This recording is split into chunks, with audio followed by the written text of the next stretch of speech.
Hi guys, welcome to my channel. My name is Jessica Gish and I have a passion for excessive holiday decorating. In this video, I have 4 different DIYs that I'm going to show you, ranging from easy to intermediate level and price range from very budget friendly to not too bad. So stay tuned if you want to see them all. I'll show you the finished product at the very end.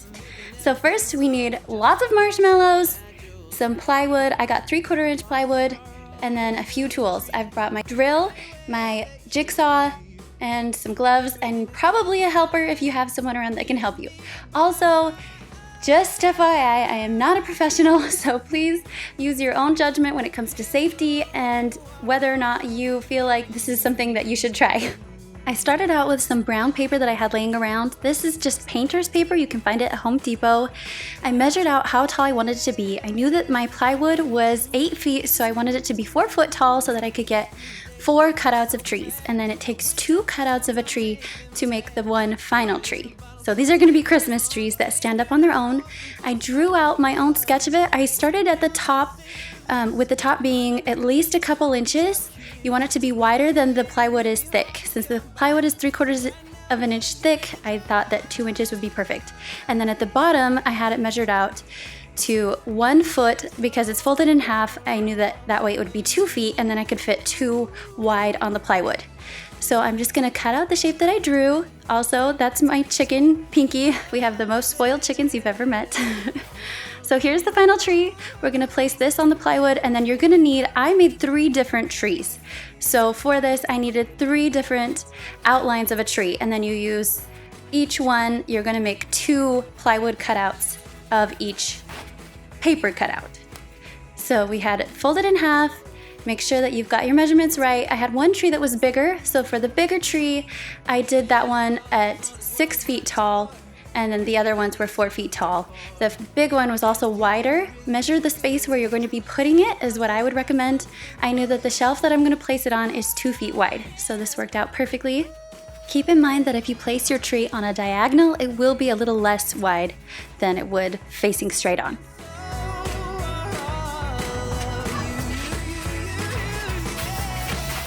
Okay, here we have the second one. Now time for number 3. These were pretty quick to do, so I don't think this will take very long.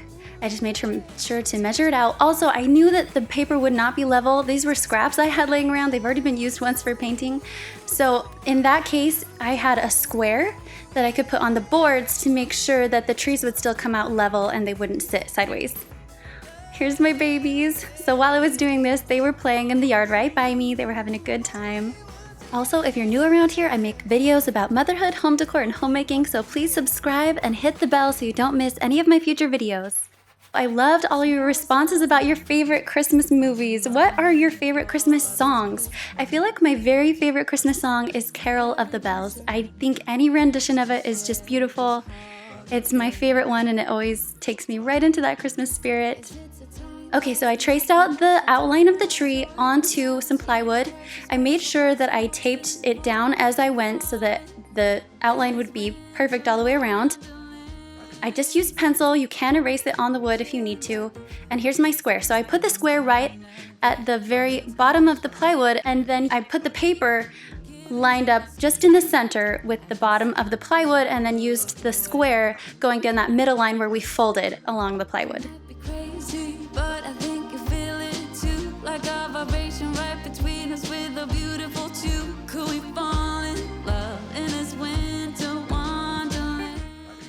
I pre-drilled the holes where I knew that I would want a tight curve because the jigsaw cannot turn very tightly, so I made sure that if I wanted it to have a curve at the end, I put a hole there first.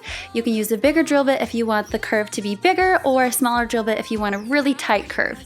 This step is not necessary, but I felt like it helped on some of the areas. I did find though that I went around it lots of times where I just did want a jagged, sharp point. So use your own discretion, whatever you feel like works best.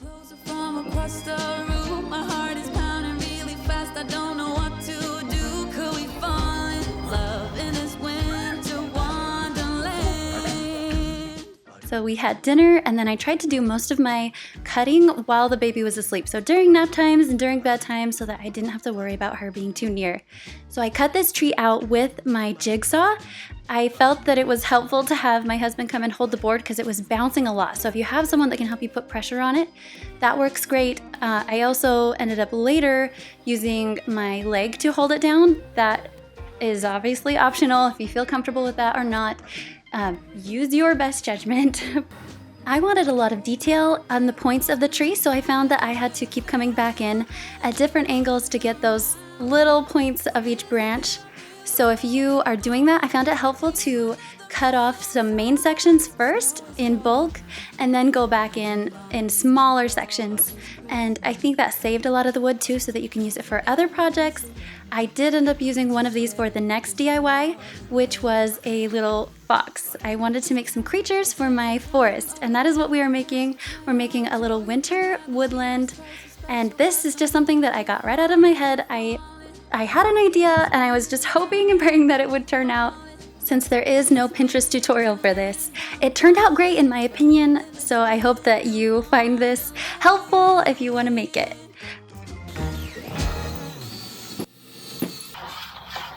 Okay, so here's our fox. I did freehand this fox. I found an image online and then I sketched it out. If you are going to sketch it out, I find it helpful to start with big circles to get the general shape and then fill it in as you go. But obviously you can use a projector or print out a large version of this and then trace it. Or you could even use a Cricut if you have one of those. Or you can make him smaller. He doesn't have to be this big if you wanted to trace him on a normal piece of paper. But I just found that freehanding him was preferable for me. So obviously, since he was free-handed, he might not be perfect, but I like him and I think he turned out well. The sound of power tools and the smell of cut wood, and strangely enough, the smell of welding all take me to Christmas, because for years, all growing up, we always had our Christmases held in my grandpa's shop. It's a workshop, so someone would usually be welding in the background. And I know that's not the typical setting for a Christmas dinner, but we loved it and we had so much fun there, and we still go back whenever we can. We being all of the cousins, aunts, uncles, family, friends, neighbors that would all gather there. What are your memories of Christmas settings? Where did you have them? Do you still have them in the same place? Have you moved? Is it different? Are there sights, smells, and sounds that take you back there? I want to hear what your experience is with this. I also remember a very special Christmas in Montana with my grandparents, who live very far, and I didn't get to see them very often, but it was snowing, and I remember it was so magical because we never have snow where I live. So it was such a special treat to be there with them and to have such a beautiful setting. While we're on the topic of settings, I have to tell you about our decor last year on the outside of our house. We had a 5-month-old baby and we had just moved into a new house. It has a steeper roof pitch than we had on our last house. So we went out to try to decorate, and we had some white icicle lights, not nearly enough for the new house that we had. And we got started on putting them up, and we had one strand up, and we were trying to figure out how to make them stick to the house because we didn't have an actual rain gutter or anything to stick them on with.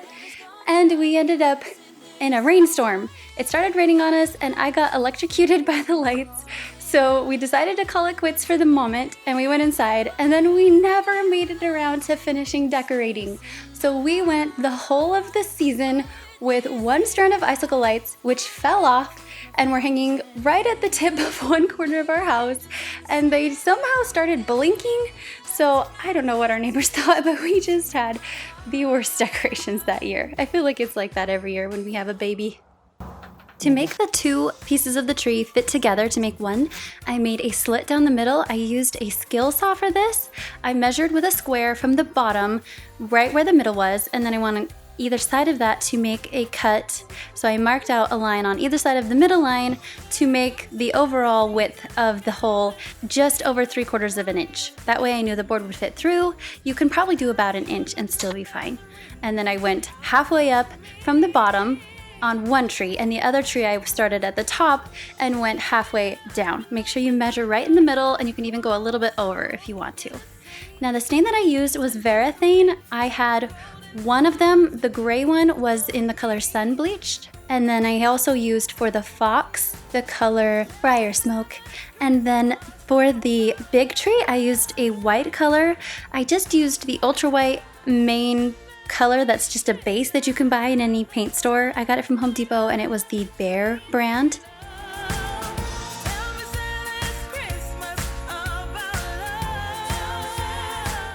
So I made sure to do 2 coats on the white, and then on the stained ones, I just did 1 coat on each side. I used a roller to put it on. The white trees, I originally used a white wood stain, but it didn't turn out very well, so I used the white paint over the top of it. Can you guys let me know if you like this video by giving it a thumbs up so that I have an idea if this is the kind of content you like? Also, I do have another idea for a very similar project to this one. I would cut out nativity. If that is something you want to see, will you let me know in the comments below so I know if it's something that I should make? I know that I'm not a woodworking channel, so these aren't the typical videos that I make. I usually do motherhood and lifestyle, but I do love to do these kinds of things. And so if it is something that you like, I'm happy to make that for you. I was trying to think of ways to give back this season. I usually love to do things like bake cookies and yummy things for the neighbors and for friends, but also they usually have an angel tree at Walmart and we usually pick a name off of there and buy them the things they need. They usually have different people, maybe different members of a family, and they'll tell you what items they're in need of. This year I was thinking we'll probably do some cards for the elderly, because this year, more than ever, I think they're probably even lonelier since there are no visitations, so they probably would love something like a nice card, something to let them know that we're all thinking of them and to help them feel less alone during this season. I'd love to know if you have any ideas of things that would help give back to those around us. With these little ones, I really like to make sure we make it a point to give back in some way during the holidays because it's a lesson for them to take through the rest of their lives. And I remember my mom always doing this for me. We always had things that we would do for others, and I want to make sure that I pass on the tradition. For these 3 trees, I did 3 different designs. I chose to do snowflakes on one, and I just freehanded these. I found it helpful to find a clip art version of some snowflakes online, and then I just kind of did the general idea of those. Now we're moving on to the way that I decided to hang up the snow made out of marshmallows. So I used chicken wire, and the chicken wire, to make it disappear into the ceiling, I painted it white so that it would blend in with our white ceiling. The largest of the 3 Christmas trees, I wanted to do plaid. This one was my favorite one. I did it by using a square to draw out the first set of lines, and then I used my measurements going up them to create horizontal lines. I did a line every 5 inches, and on that line I put a piece of tape, and then right along that piece of tape I put another one to make the width of my line. I used the Varathane Sun Bleached stain instead of a paint, but you obviously could use a gray paint if you want. I had this on hand already, and I liked the taupey grayish color and how it had a bit of transparency to it. Because I was doing plaid, I wanted it to show where it was overlapping darker, and I got this effect really well by using stain. But obviously, you can do whatever you want. If I was doing paint, I would probably use a darker color where the 2 lines overlap to get that plaid look.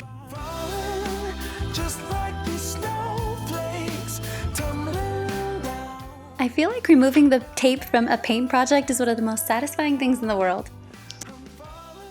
I just used painter's tape from Home Depot for the lines, and then I used a paint pen in silver that was Sharpie brand, and then also a Varathane wood stain filler pen. So this one was right next to the paint pens and the wood stain in my Home Depot. It was a little tricky to work with. I found that it didn't seem to want to lay the color down over the top of the stain. I think if I had let the stain cure a little longer, it would have worked better. So maybe give it a little more time between each step if you're doing this. Now this is the metallic silver Sharpie paint pen, and I did horizontal lines using a straight edge with that, and then I did the vertical lines using the Varathane one. This snow roll I got from Walmart. It was super cheap, and then I just used this Elmer's spray adhesive to stick the buffalo fake snow down to it. This is what I have done in the past. Usually I use batting instead of the snow roll, but this worked great. Now I'm taking this Sharpie paint pen in white and doing lines down. I just did a couple of different fun designs, just circles with some dashes.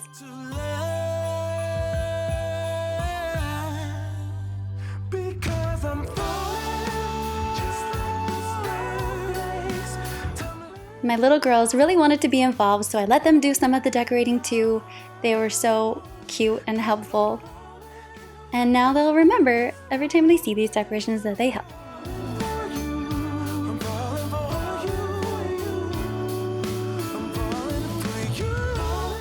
My husband and I did the third DIY together. We used marshmallows and we took a quilting needle and some fishing line and threaded the fishing line through the marshmallow. It was a little sticky, so I used a little bit of cooking spray to make sure that it didn't stick. And even then, it still was a little bit messy. So just be aware of that going in. The marshmallows we left out for 3 days to make sure that they had some time to get a little bit harder so that they wouldn't be as sticky. I used the Jet Puff brand instead of the generic brand because I found that it was less sticky. On the fox, I did some stippling to draw out some of his white patches to make him have that distinct fox look, and this I just did with a Sharpie paint pen. This morning before we were awake, the girls came in and they tangled up all the marshmallows. So we're trying to get them all untangled. We have an idea of how to keep them from getting tangled as we put them up. We're gonna try some saran wrap. So we'll see how this goes. The ceilings in our house are over 20 feet tall, which is majestic when you're on the ground and slightly alarming when you're trying to decorate. So we had to get a giant ladder out and then try to haul things over the banister to get it to that shelf over there, which sits right above our front door. My husband is such a trooper, you guys. He volunteered to come and help with this, and I was so grateful. So we had to put the chicken wire up first and then staple it with just a few staples that didn't really show, but the saran wrap worked excellently. It held the fishing line in place so that it didn't move around and let the marshmallows get tangled. I've done a project similar to this in the past, and I found that they got tangled so quickly. They were really hard to keep. I got the idea for this Marshmallow Snow from my sister-in-law Katie, who did it once in her house, and it looked so cool. I had to recreate it. She said that she saw it in a shop somewhere, and it is so cute. We used chicken wire because our ceilings are so high, we didn't want to try to place each individual strand up one by one, but you can do this project by using command hooks on your ceiling and then do each fishing line with marshmallows one at a time. And instead of fishing line, you can use floss to hang the marshmallows. That's what Katie did. I decided that the fox needed a little more detail, so we went in with a Sharpie and added some black details on his feet and ears. So on the shelf, we put the snow down first, and then we went in with the twinkle lights. I got these ones on Amazon, and they plug into the wall, which I wanted because then I could use a timer so that they could come on their own every day, and I could plug it into the wall. Whoever put this shelf up here and added an outlet up there, I am so grateful because there are so many times when you're decorating and you can't do what you want because there's no outlet nearby. Now this is my father-in-law Gary, and he is so kind. He comes over all the time to see the girls, and he's always willing to help out with anything we've got going on. We were grateful to have him there. So we rearranged the trees with the lights around them. These lights got so tangled right out of the box, so if you do get these ones, please be careful as soon as you unwrap them to not let them catch on each other. It took me a while to get them all untangled. And then the fox, I added a platform to the fox and then found out that he did not fit with the platform, so we had to take him back down and remove the platform, and then he fit perfectly. I tried to convince Eric that the fox just looked like he was on a ramp trying to get to the marshmallows, but he said that I was wrong. So we took him down and fixed him. My husband and I just celebrated 7 years of marriage this past week, and I have to tell you, he is at the very top of my list of things that I am grateful for. He is the best. I'm so glad he's in my life. Here's the finished product. I think that they turned out so nicely, and I'm so glad that they came out the way that I was picturing in my head. The girls thought that they were so fun, and they enjoyed looking at them. And the snow was fun. I think next time I would probably do double the amount of snow. We did 15 strands and it wasn't quite dense enough, but it still looks good. Thanks so much for watching, you guys. I look forward to seeing you on my next video. Bye!